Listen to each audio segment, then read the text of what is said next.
Hey Planeswalkers, this is Eric again from Bane Alley Magic, bringing you another Magic the Gathering video, and today I'm giving you my top 10 underrated white cards for Commander.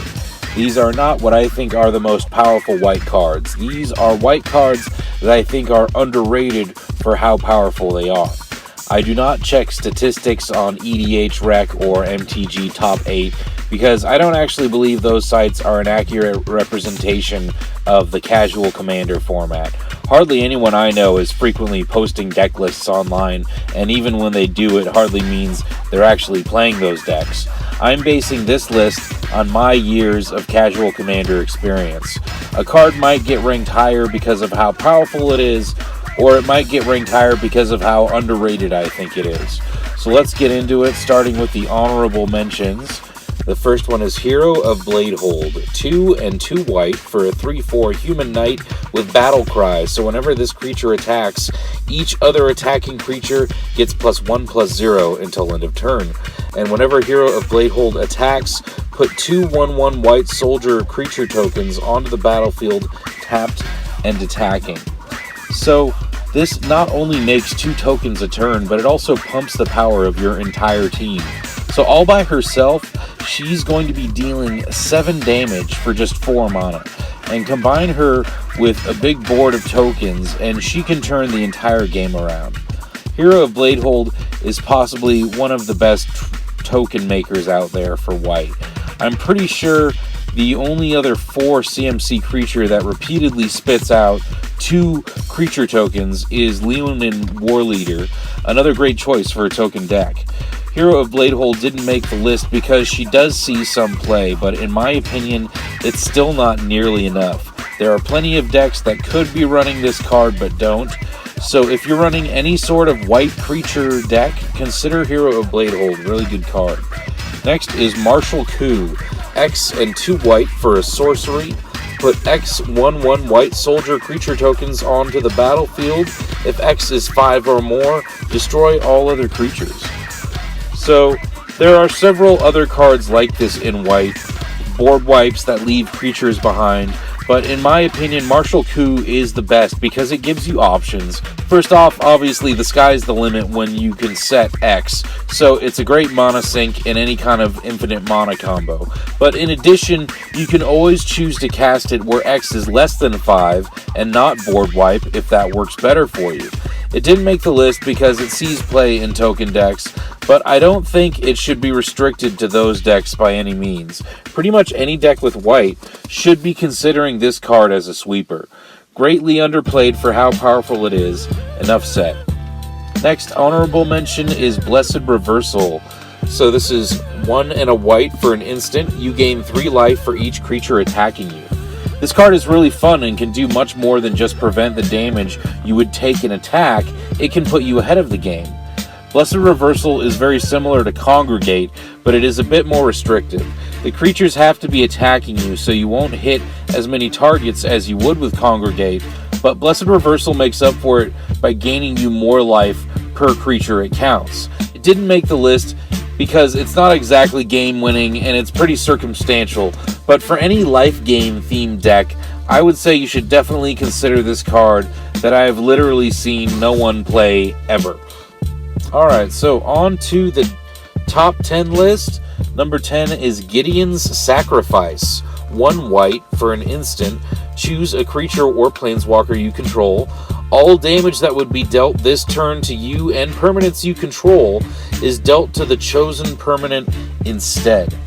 So this card is something that works really well with 2 cards that are dear to my heart, and those are Phyrexian Obliterator and Boros Reckoner. There are actually about 8 creatures with an ability similar to Boros Reckoner, but Phyrexian Obliterator is one of a kind. So the trick here is to use Gideon's Sacrifice in response to combat damage, and have all of the damage redirected to Phyrexian Obliterator. Because of how Gideon's Sacrifice is worded, it is technically still the opponent's creatures who are dealing the damage, so your opponent will have to sacrifice a ton, if not all, of their permanents. A less effective trick would be to redirect the damage to Boros Reckoner, who redirects it to your opponent's face. A massive deflecting palm, if you will. In addition to these cool tricks, Gideon's intervention is a fog for just 1 white mana, and that's always a good deal. So I implore you, fellow lovers of Obliterator, please try and pull off this trick. The look on your opponent's face will be priceless. Number 9 is Scout's Warning. 1 white for an instant. The next creature card you play this turn can be played as though it had flash. Draw a card. So when you think about it, this is a nice cantrip for white. 1 white, draw a card at instant speed. And you can get to flash in a creature also. So if Scout's Warning draws you a creature, you can choose to flash that creature in instead. And this seems like it would be perfect in any sort of instant and sorcery based deck. Not as powerful as blue cantrips, but still really powerful in its own way. I definitely plan on running more of these in my white creature based decks. Number 8 is Ordeal of Heliod. 1 and a white for an aura, enchant creature. Whenever enchanted creature attacks, put a +1/+1 counter on it. Then if it has 3 or more +1/+1 counters on it, sacrifice Ordeal of Heliod, and when you sacrifice Ordeal of Heliod, you gain 10 life. So yet another Ordeal has made it on my underrated list. There is an Ordeal for each monocolored god from Theros, but the only 2 I think are worth considering are Ordeal of Nelia and Ordeal of Heliod. They sound like they would be difficult to trigger, but when you put them into any sort of +1/+1 counter theme deck, they are pretty much guaranteed to give you insane value for just 2 mana, in addition to putting a counter on your creature. Gaining 10 life can put you back into the game. If you are playing Enchantress style, this can be used again and again to pump your creatures and put you way ahead of the competition on life. I remember when this was in Standard and how broken it felt to put 2 of these on a creature at the same time and almost instantly gain 20 life for 4 mana. Those were the days. Also, it should be mentioned that you can just sacrifice Ordeal of Heliod in other ways to gain the 10 life. You don't have to sacrifice it to its own ability. Number 6 is Entrapment Maneuver. 3 and a white for an instant. Target player sacrifices an attacking creature. You create X 1/1 white soldier creature tokens where X is that creature's toughness. So, if you've ever played the spell Blessed Alliance, you know that this can be a really powerful effect.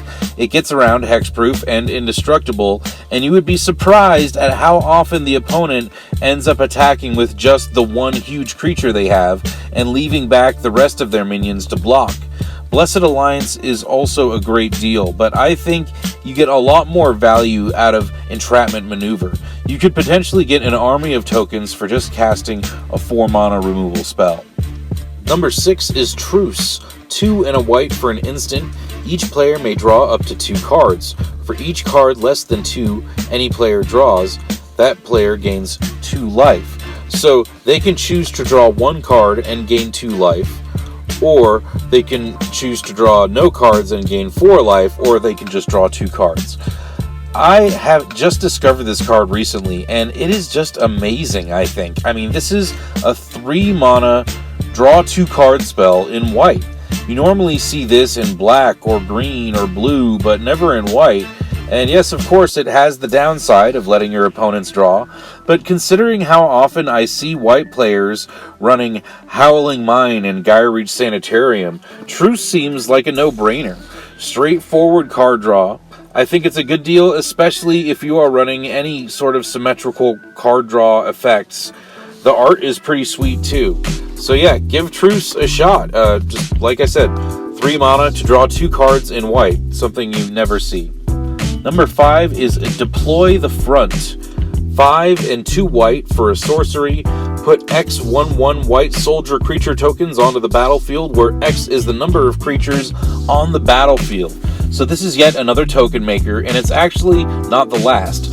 What I love about Deploy the Front is the ceiling. The potential for this card is through the roof, and no matter how many creatures your opponents have, you will probably end up with more, or at least just as many. Deploy the Front is a great way to make sure you can get all blockers you need to survive, and or get all the attackers you need to close out the game.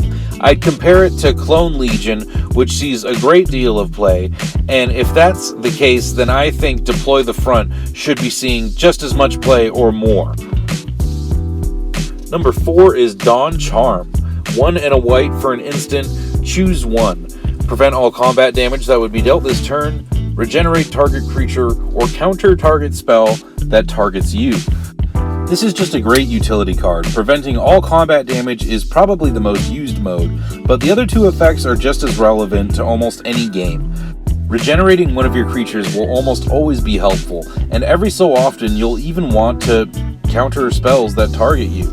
So this card fits into almost any white deck, and I definitely don't see it played like ever. So try it out, I'm sure it will make you happy. Definitely, at the least, a great fog. Number 3 is Requiem Angel. 5 and a white for an angel, 5/5 with flying. Whenever another non-spirit creature you control dies, put a 1/1 white spirit creature token with flying onto the battlefield. I love this card.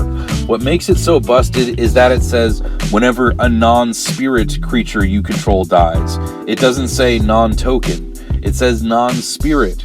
So even when your tokens die, you get to replace them with 1/1 flyers. This gets super bonkers when combined with Divine Visitation or Anointed Procession. Anointed Procession will give you twice as many spirits, and Divine Visitation will turn them all into 4/4 angels. And if you happen to get Requiem Angel, Divine Visitation, Anointed Procession, and a Sacrifice Outlet on the battlefield at the same time, you actually can pull off an infinite combo, because when you sacrifice a creature, you end up getting 2 angels. And because the angels are not spirits, you can also sacrifice them to keep making 2 more angels, and 2 more angels, and 2 more angels. So it's a bit difficult to pull off, 4-card combos always are. But if you can get it, you end up with an infinite angel army. Number 2 is Abeyance. 1 and a white for an instant. Until end of turn, target player can't play instants, interrupts, sorceries, or abilities requiring an activation cost, and you draw a card. So this is similar to Silence in that it can totally protect your combo. Silence works against all opponents, however, but I think Abeyance is just as good because it shuts off activated abilities and it even draws you a card. And you usually know which opponent you need to worry about anyway, so not being able to silence multiple opponents is usually not that big of a deal. In addition to protecting your combo, Silence and Abeyance have the ability to stop an opponent from comboing off. A Grand Abolisher is another more popular version of this effect, but whenever you play it, it gets a big target on its back no matter what, so I think cards like Abeyance that give you the instant speed ability to sneak in the silence effect are a little bit better. Also, Grand Abolisher isn't going to stop your opponents from comboing off on their turns. And now for the number 1 card in my top 10 underrated white cards for Commander, it is Oath of Lieges. 1 and a white for an enchantment.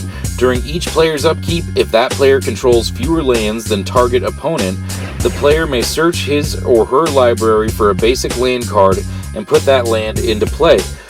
The player shuffles his or her library afterwards. So this text has been changed. The target opponent is the opponent of whoever's player's upkeep we're talking about. So it's not just only your opponents, it's whoever their opponent is. So if you play this card and you end up having more lands than an opponent, the opponent can choose you as the target opponent that controls more lands than them. You see what I'm saying? Anyway, so I actually can't believe that it's taken me so long to discover this card. As soon as I saw it, I was like, dude, seriously? I've got to put this in like every white deck I own that doesn't run green. I mean, this is basically a symmetrical version of land tax, but I actually think it's even better. For one, it gets you the land directly onto the battlefield, which actually ramps you, as opposed to land tax, which is technically giving you card draw. But the more important thing to me is that Oath of Lieges helps out anyone who is behind on lands, which usually means anyone other than the player who is already winning. So this is going to help immensely with politics and alliances.